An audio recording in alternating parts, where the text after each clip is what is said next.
conferência de imprensa com Maximilian e Neuchrist, o primeiro finalista do Maia Open. Max, congratulations! Another tough match today. Your first thoughts after reaching the final? Yeah.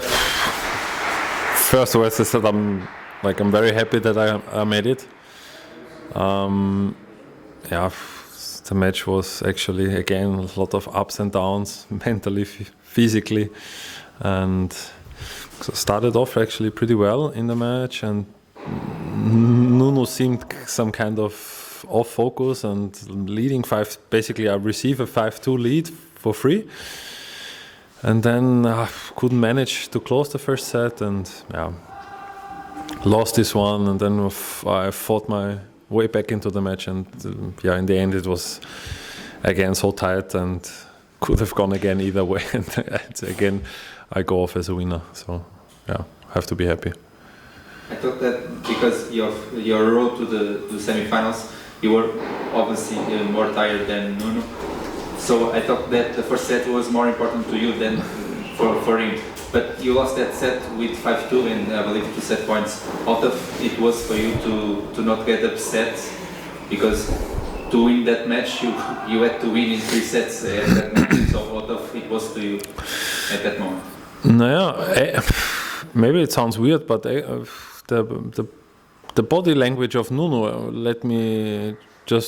showed me I should continue, because I saw that he was not feeling that well today, so he was actually going in certain moments. He was going too big, and the other moments he was too passive. So he took a lot of wrong choices in my opinion.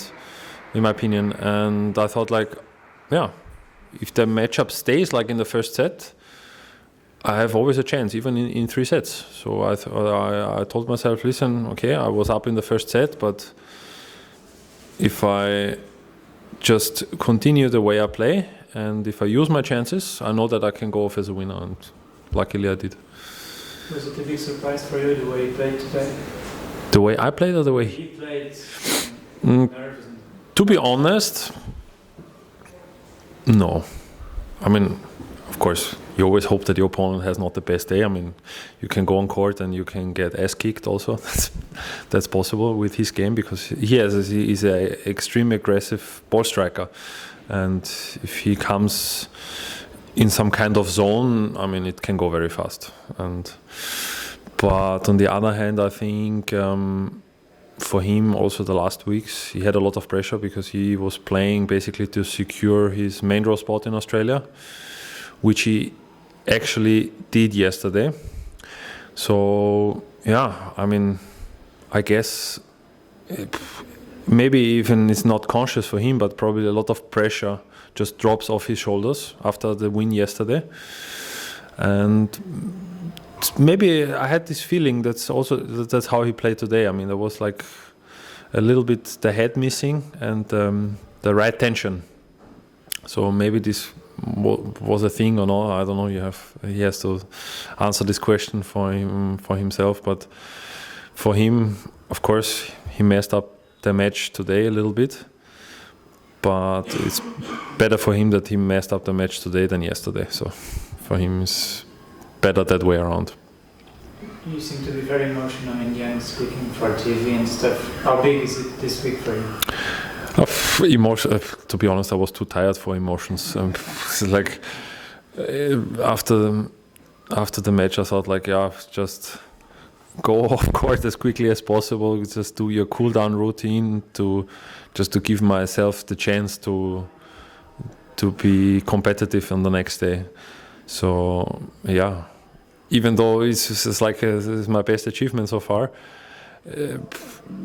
If I would have more energy, I could have probably celebrated more or whatever, but I was just like happy that it's over and that I could finally get off. I believe you lost only 1 point serving for staying in the match in the 5-4 and 6-5, and I believe you made 0 unforced errors in the final tiebreak. How do you manage to stay so calm, I believe, in that moment, in that tight moment?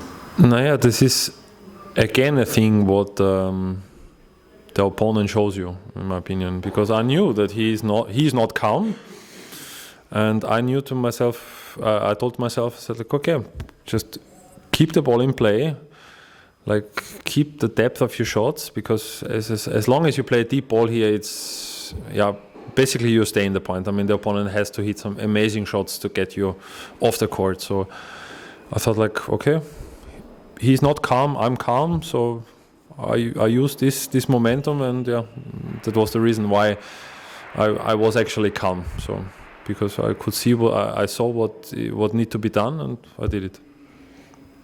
Can we call this the most special day of your professional career so far, of course? Oh, that's tough to say. I mean, it's just from the score achievement side. It's definitely my best achievement. But emotional wise, I don't know. I mean, if it's a reason that I'm so tired, maybe that's. Yeah, I had already some other like very emotional situations in my career, which I for sure remember until today. So I can't speak yet about this achievement because it's just so fresh. So I have to see how I think about it in 5 years. For the final, Van Asch or Vukic, do you know them? Who do you prefer? To be honest, from the matchup, I would prefer to play Vukic, but as the moment looks like that the young Frenchman starts a strong comeback. And why? Why the Vukic? I think the matchup suits better my game. Can you tell us why? I think he's easier attackable than the French guy. I think the French guy moves much better. He's in the defense. He's more skillful. Of course, Vukic has bigger shots, I think. But I think I receive a target when I would play Vukic, and then I know what kind of game plan I have, and against this young French guy, you need to hustle and work your points, because he's very fast, makes you play a lot of balls, and for sure I would expect a physically tougher match against the French guy than against the Vukic. Do you see yourself as an underdog for tomorrow? Oh yes, but to be honest, it doesn't play a big role for me now to be underdog or not underdog. I mean, I proved already that I played decent results this week, and also the other guys know it. I mean, they know me as well, even though I'm like I don't have the high ranking as these guys, but so.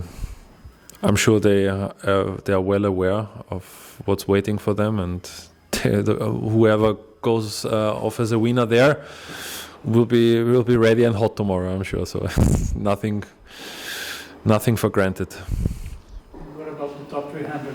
Does it change anything for you, especially next year, of course, with the slams next start? For the moment, it changes nothing. I mean, it starts to make a change once you jump inside the slam qualis, then it makes a difference, also financially, of course. But just a matter of fact that you may be closer to jump into the slams or not, it does make a difference if you're like 280 or 305 or 310. In the end, the ranking does make you a better player. So, I mean, you have to prove, you have to compete, you have to win, and then you see where you are at the end of the day.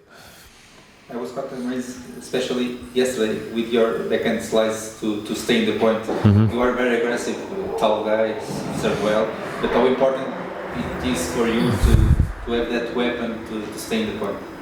Oh, this is a must-have, especially on clay for me, because when I struggle with my footwork a little bit, and generally on the backhand side, if the people put pressure there, and I think the slice here is an excellent shot. I mean, you have a lot of clay on here. The bounces are very irregular. So if you put the aggressive slice, it can save your ass. It can bring you immediately out of a bad defense position, actually in a good offense position, which I need for my game, and that's why it's absolute key, this shot. So without the slice, I wouldn't be here. That's for sure. And without the tennis shoes, we won't. Yeah, of course. Are you here by yourself at the moment? Are you here by yourself? Yes. Coach? Without coach at the moment. To prepare a match without coach? No, the tournament provides you with a warm-up, or I ask other player for warm-up. I mean, for me, it doesn't make a difference, to be honest, right now, because I see the guys, I know what's happening. So it's not like that's, for example, would be different if I have a coach now and if I would face an opponent the next day, which I've never seen before.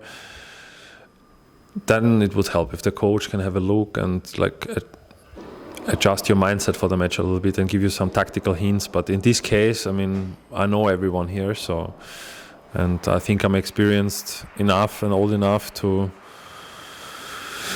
set up my own game plan against these guys. And as I say, at the beginning of the week, my girlfriend was here when she had to leave to Lisbon again. So, but yeah, so I was enjoying there some great support, and I mean, have to finish strong alone the last 2 days. Is she coming back for the final? Nah, she is still busy on Sunday, unfortunately. So I will go back Sunday after the match, and then after the vacation. But you have coach? I have a coach, yes.